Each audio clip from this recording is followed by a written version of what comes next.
La última edición del máximo campeonato de selecciones de la UEFA fue un torneo de alta intensidad deportiva que contó con momentos épicos, impresionantes hazañas y que brindó grandes alegrías en un difícil contexto por la pandemia del COVID-19. Los fanáticos llenaron de color los estadios después de no haber podido asistir a las tribunas por más de un año debido a las restricciones sanitarias y extensas cuarentenas. Sin embargo, el campeonato no estuvo exceptuado de problemas que escalaron a índoles vandálicos, homofóbicos e incluso racistas con el pasar de los días. Así que estos son los incidentes no recordados de la Eurocopa 2020.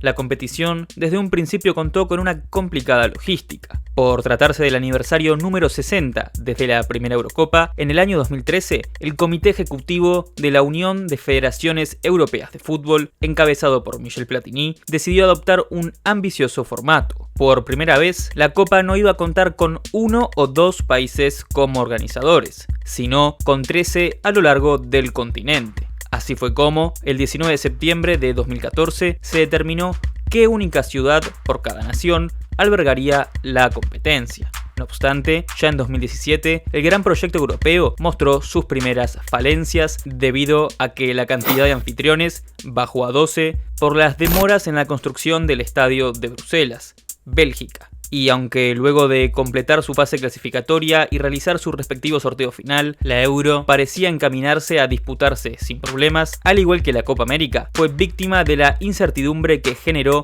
la masiva expansión mundial del coronavirus a partir de febrero y marzo del 2020.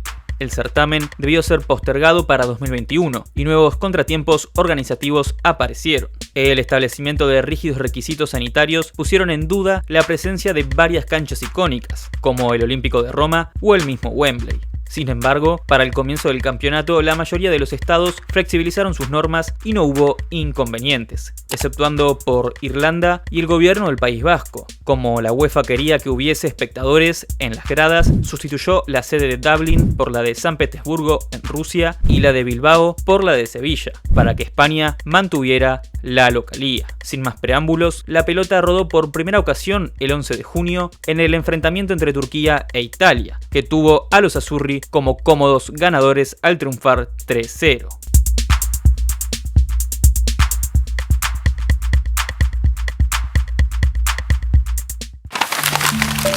El evento deportivo, que había arrancado como una auténtica fiesta, en su segundo día de realización tuvo su primer hecho polémico y su primer suceso trágico. Aquel 12 de junio, por la tarde, en el partido entre Dinamarca y Finlandia, el futbolista Christian Eriksen le dio un susto enorme a los hinchas del Deportes Rey. En el minuto 42, tras recibir un saque lateral de su compañero Joachim Mehl, el mediocampista se desplomó al sufrir un paro cardiorrespiratorio.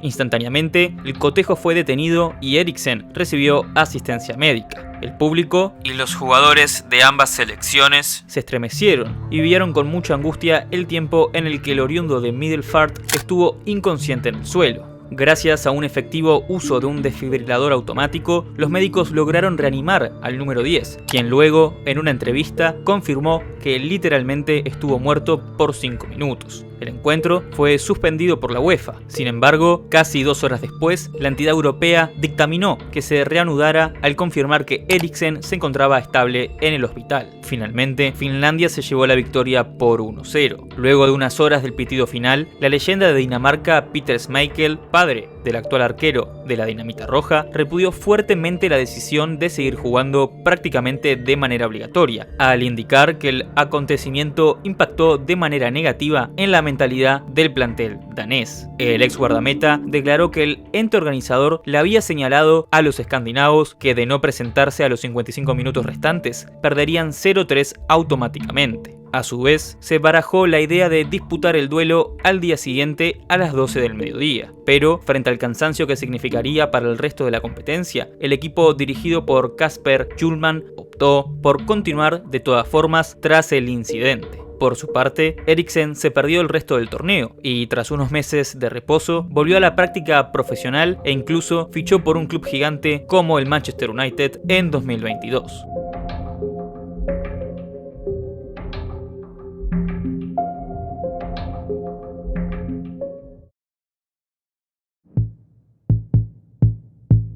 En la noche del mismo 12 de junio, Bélgica y Rusia se enfrentaron en San Petersburgo. El choque dejó una nueva controversia. Previo al saque inicial, los belgas se arrodillaron en apoyo al movimiento antirracista Black Lives Matter, el cual obtuvo gran notoriedad a nivel mundial en mayo de 2020 como método de protesta y concientización ante el asesinato del ciudadano George Floyd a manos de la policía estadounidense, en lo que fue considerado un crimen de odio. Contrariamente, los pares rusos no hicieron el gesto y su afición no solo no apoyó la acción de los rivales, sino que también abucheó de manera masiva a los Diablos Rojos. El hecho generó varias críticas y sobre todo preguntas. ¿Por qué los locales reaccionaron así? ¿Acaso fue una respuesta racista, como apuntaron ciertos sectores de la prensa, o hubo alguna otra razón de fondo? Lo cierto es que después del caso de Floyd, el mundo del balompié se sumó a la causa, y ligas importantes como la Española o la Premier League promovieron la campaña de ponerse de rodillas para concienciar. La Euro parecía que no iba a ser la excepción, que iba a ser otra competencia más comprometida con la comunidad afroamericana. No obstante, en un intento de apolitizar el deporte, tal como indica la FIFA, la UEFA, si bien no puso restricciones, tampoco estableció el acto conmemorativo como obligatorio, dejando a elección de cada combinado nacional si adherirse o no. Así fue como, justamente, algunos lo hicieron de manera intermitente y otros no. Por ejemplo, todas las selecciones británicas, Escocia, Inglaterra y Gales, se arrodillaron en todos sus encuentros, salvo Escocia, que en la primera jornada no lo había hecho en el campo, pero sí lo había hecho el staff técnico y los suplentes. Otro país que obró de manera esporádica fue Italia. Tal como anunció el capitán Giorgio Chiellini, los tanos en un principio evaluaron no sumarse a la movida de BLM, porque consideraban que había otras opciones para luchar contra la discriminación. Pero de todas formas, terminaron haciéndolo en nada más ni nada menos que en la final frente a Inglaterra. Por otro lado, algunos conjuntos que no se unieron, como el polaco y el checo, comunicaron a través de sus federaciones que no iban a arrodillarse para no promover la política en el deporte,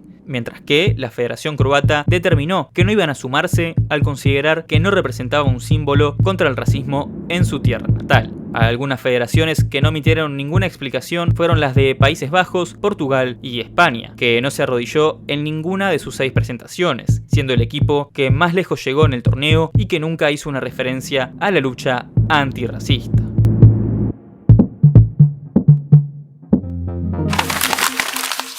Si bien varios futbolistas mostraron su apoyo, muchos aficionados, incluso de las selecciones que se manifestaron a favor, se resistieron y silbaron el momento de la reivindicación. Puede ser que algunos lo hayan hecho por no querer ver politizado el fútbol, aunque también hubo cuestiones culturales e históricas de fondo.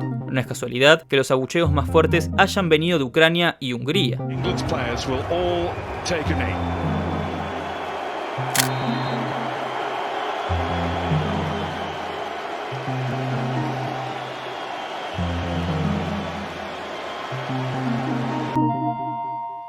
Si bien Black Lives Matter es un movimiento que se jacta de ser descentralizado, es fuertemente apoyado e impulsado económicamente por la izquierda y ultraizquierda estadounidense. Sin más, una de sus fundadoras, Patrisse Cullors, se definió abiertamente como una joven marxista. También, la nación ucraniana y la húngara tienen una sociedad en contra de tendencias izquierdistas, principalmente porque son gobernadas actualmente por dirigentes conservadores que cuentan con un amplio apoyo electoral y debido, a su vez, a su pasado, pues ambos territorios fueron fuertemente sometidos y reprimidos por el comunismo soviético, que durante su etapa imperialista asesinó a más de 4 millones de personas. El máximo repudio ucraniano se notó en la previa del partido contra los Three Lions, pero no pasó a mayores. En cambio, con los húngaros la situación se descontroló.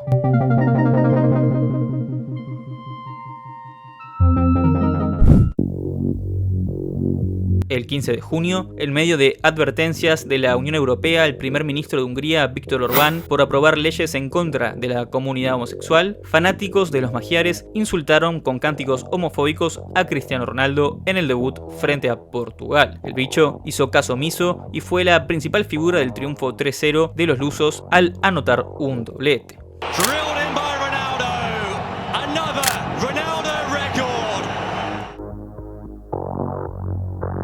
Los conflictos protagonizados por la hinchada magyar continuaron con el paso de los días. El delantero francés, Karim Benzema, fue víctima de insultos racistas en el duelo que finalizó con empate a 1. El repudiable accionar concluyó con una sanción de 100.000 euros y 3 partidos a puerta cerrada para la Federación Húngara de Fútbol.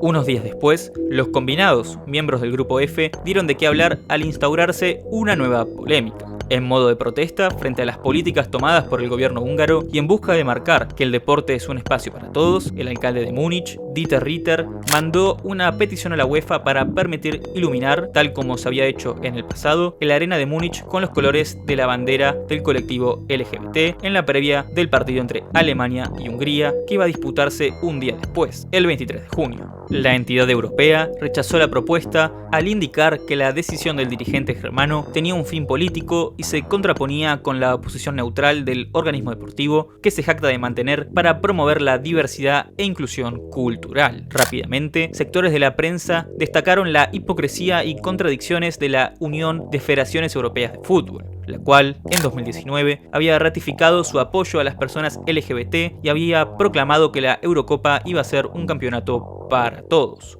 A su vez, la UEFA fue criticada por abrir una investigación contra el arquero alemán Manuel Neuer, quien usó un brazalete con el arco iris para promover un mensaje a favor de los derechos de las minorías. Nuevamente, bajo el reglamento de no involucrar al deporte con ideas partidarias, el portero casi fue sancionado. Sin embargo, la Asociación Europea archivó la demanda al considerar que se trataba de una buena causa.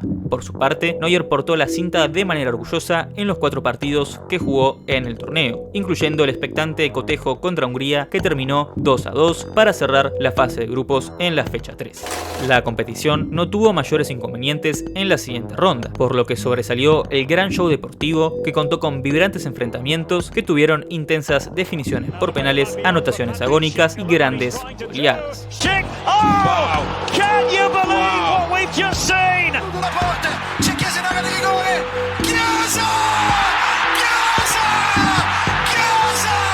No obstante, en el día de la gran final, nuevos hechos trágicos sucedieron.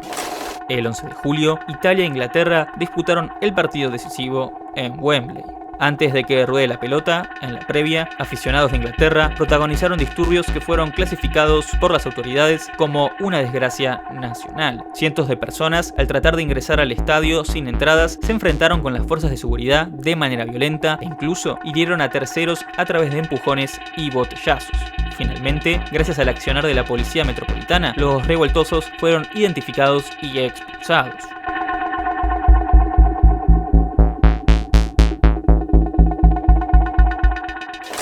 Respecto al juego, fue un vibrante choque, en el que los ingleses se adelantaron tempranamente en el marcador con un tanto de Luke Shaw a los 2 minutos. A partir de ahí, la intensidad subió y ambas selecciones jugaron de manera muy brusca. En el segundo tiempo, los azzurri empataron gracias a Leonardo Bonucci, quien capitalizó un rebote y empujó la pelota abajo del arco para vencer al guardameta Jordan Pickford. La paridad se sostuvo hasta llegar a los penales. Los italianos golpearon primero en la tanda, pero los británicos no se quedaron atrás. El segundo cobro fue detenido por Pickford y Harry Maguire con gran clase adelantó a los suyos. Luego Bonucci marcó y Rashford estrelló la pelota en el palo. Bernardeschi no falló y la tajada de Donnarumma a Sancho dejó a los azules a un paso del título. Sin embargo, Jorginho no fue efectivo y Saka tuvo en sus pies la oportunidad de mantener con posibilidades a los locales. Pero el remate del jugador del Arsenal fue atajado nuevamente por un brillante Donnarumma, quien le dio una histórica victoria a Italia que levantó la Eurocopa tras 53 años y por segunda vez en su historia. La celebración de los fanáticos fue interrumpida por nuevos ataques violentos de un sector de la hinchada inglesa. Otra vez hubo enfrentamientos y más personas heridas, incluidos 19 agentes de las fuerzas de seguridad. El día culminó con 49 detenidos, una sanción de la UEFA a la Federación Inglesa por 100.000 euros y con un gran repudio social y del gobierno británico a lo ocurrido. Además, los futbolistas que fallaron sus respectivos penales, Rashford, Sancho y Saka, fueron víctimas de masivos ataques racistas en las redes sociales. Debido a esto, 4 civiles fueron detenidos y los clubes de las diversas divisiones, nuevamente el gobierno y numerosas celebridades de varios rubros mostraron un fuerte apoyo a los jugadores para demostrar que no puede haber ni habrá nunca más tolerancia frente al racismo en el mundo del fútbol.